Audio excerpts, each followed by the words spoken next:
To begin with, I am going to take my quill brush and wet the entire paper.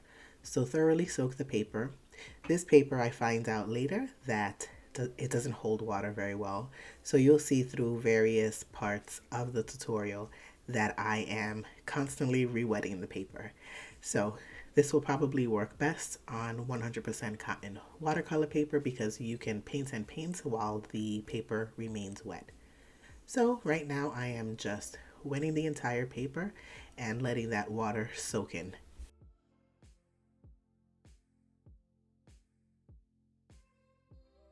Once the paper is thoroughly soaked, I'm going to take some of the Brilliant Pink by Holbein, and I am going to do a nice light wash of this pink on the entire background.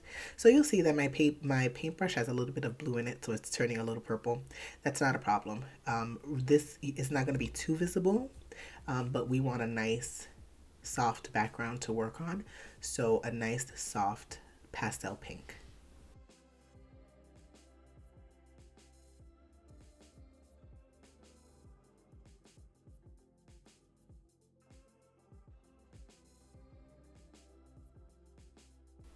Now I'm going to take my same brush and dip into the quinacridone violet, and I'm going to start by making a swirl, and I'm going to swirl that paint around the entire paper.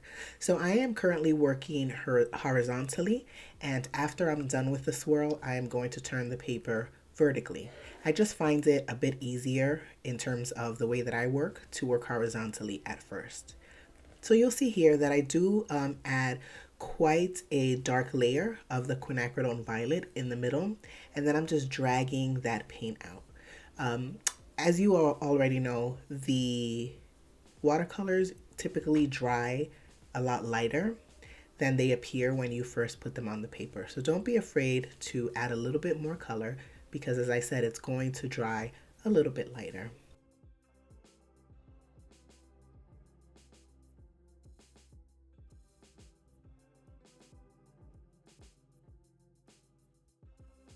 I am going to continue that swirling motion across the entire page. So obviously part of the swirl comes off of the page, so you just want to keep that in mind. Make sure that you keep the curvature going and that you keep it a little bit even with the swirl in the middle.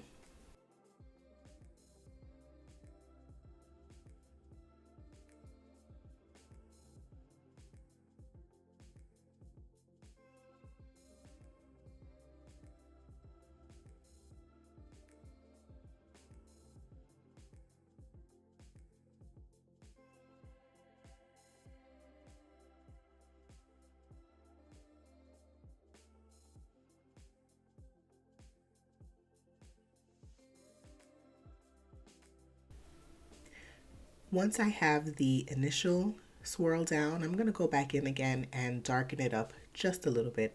As you can see here, parts of it are already beginning to dry, and you'll see how light it is beginning to dry. So I just want a little bit more contrast with this. So I'm going to go back in and add just a little bit more color. I'm adding it to the center and I am dragging it out. Also, when I am working on the rest of the swirls, I put a like a glob or a load of paint down, and then I use that same paint and I drag it out. So I won't have one part of the swirl that's a lot darker than the others. So I'm just picking up that same puddle of paint on my paper, and I am bringing it around and around. And I'm going to continue doing this and watering it down if it's too dark. I'm going to continue doing this until the swirls reach the bottom of the page.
At this point, I'm just turning the paper to a vertical view just so that I can see the placement of everything, see how it's coming out, because that's actually how we're going to complete this piece in a vertical landscape.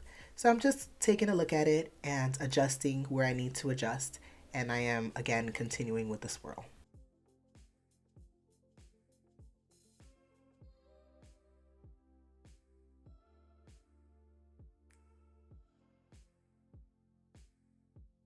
Once I am satisfied with the quinacridone violet, I'm going to go back in with the brilliant pink, and I am going to fill in some of the parts in between the swirls. So where the color is the lightest, I'm going to go in and I'm going to add some of the brilliant pink in order to, just brighten it up a bit.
I am going to make sure that my paper is fully dry before moving on to the next step.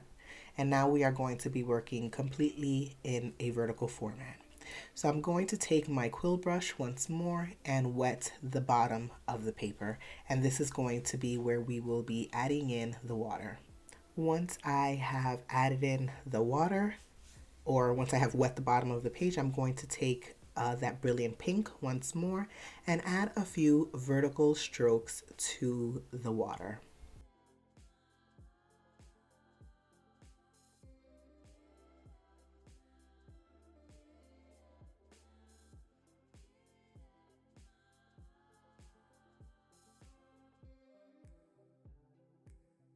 Now I'm going to begin to add a little bit of depth to the water by using that quinacridone violet.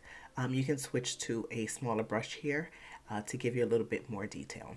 But I'm going to take that quinacridone violet and add a few of the darker strokes, again, to give the water a little bit of depth, a little bit of movement.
If you feel that your lines are too harsh against your background, I would suggest that you clean off your brush and just blend in the very bottom parts of the quinacridone violet.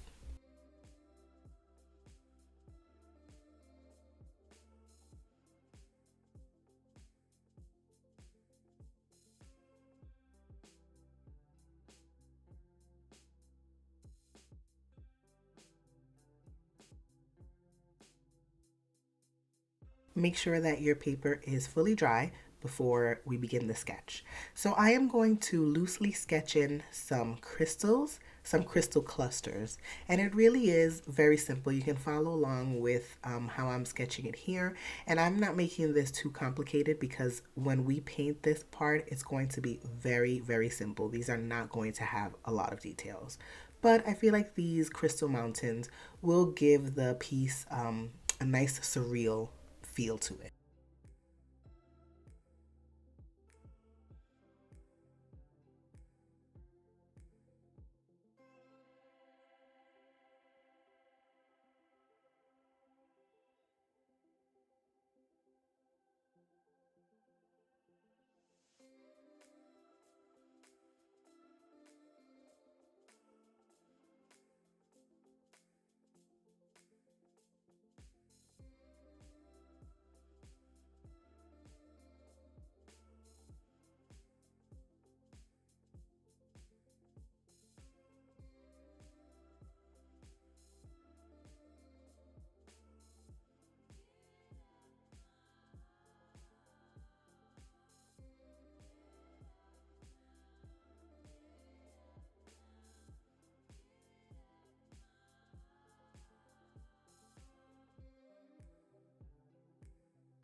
Once the initial sketch is done, I am going to take a small brush, this is a size 2, and I am going to wet the inside of the clusters. Again, as I said, we are going to be very loose with this and we are not going to be very detailed. So wet the inside of the cluster completely, and then we are going to take a few colors and just drop them in to the cluster and just let the water move the color around. So I am taking in some cobalt teal by M. Graham, and I'm just dotting it in here and there, nothing too special. If you deposit too much, you can wet your brush and just move that color around a little. So I'm using the cobalt teal, and I will also be using a bit of the quinacridone violet to add a little bit more color to the piece. And we're going to do the same thing on the other side as well.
Allow the crystals to fully dry before moving on to the next part.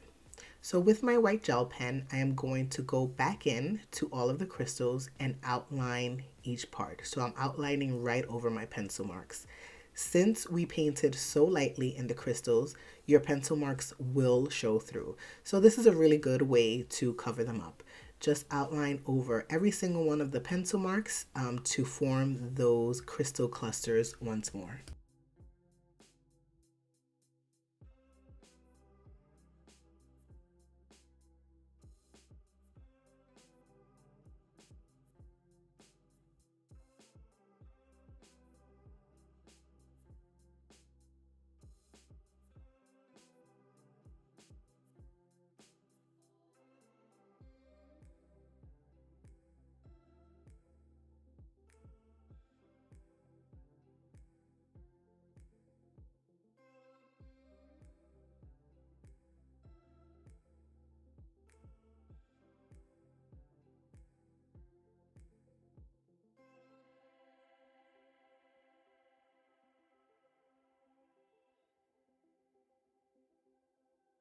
Once I have finished outlining, I'm just going to go in and add a little tiny bit of shading to the crystals. So I'm going to fill in a couple of corners. I'm going to put in some lines in a couple of places and just add the tiniest bit of texture to the crystals. Again, it doesn't have to be anything fancy. It doesn't have to be anything precise. Just go in and add a couple of little strokes of the pen to give it a little bit more pizzazz.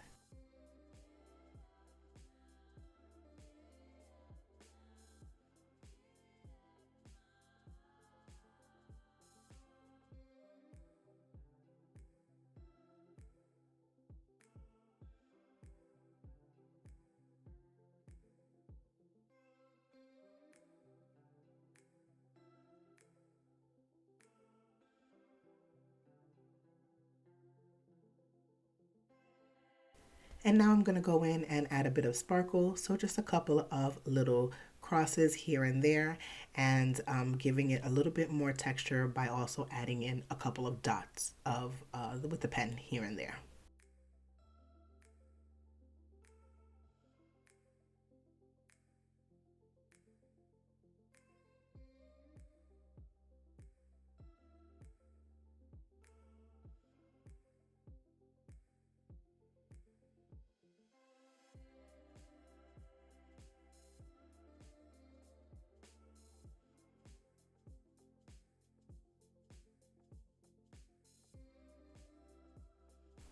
Once that is done, I'm going to take my pen and dot in some stars, swirls, sparkles, however you want to call it. I'm going to dot in some white color into the areas where I laid down the brilliant pink, not the quinacridone violet. So I'm going to take that all the way around until we get to the very edge of the swirl, which is along the bottom with the crystal mountains.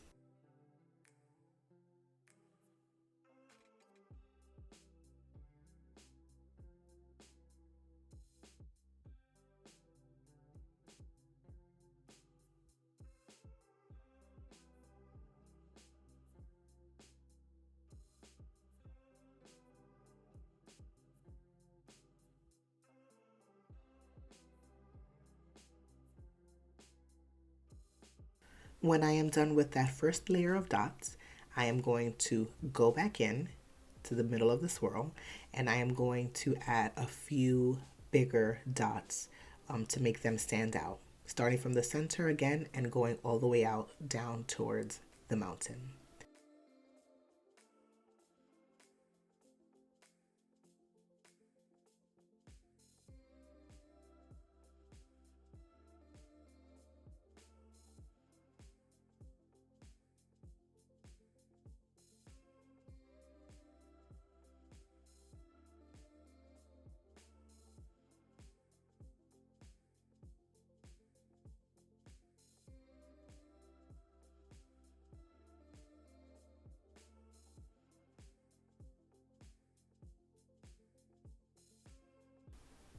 And then finally, I am going to, once again, with the third layer, go in and add some crosses to signify some sparkle.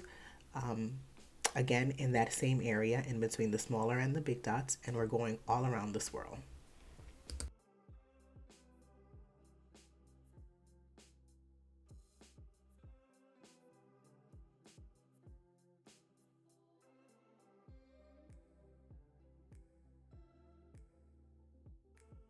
Using that same gel pen, I am going to move on down to the water and add a few strokes of the gel pen across the water, and you can go all the way across, you can go and all the way to the top. And I'm just going to let my pen skip along the paper here and there and add a little bit of the strokes of the pen.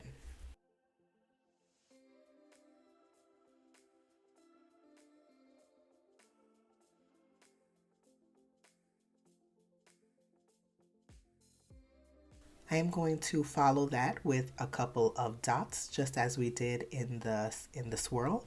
Add a few dots here and there to show a little bit of shininess and glitteriness in the water, and then we are going to add some of the crosses as well, so some little sparkles.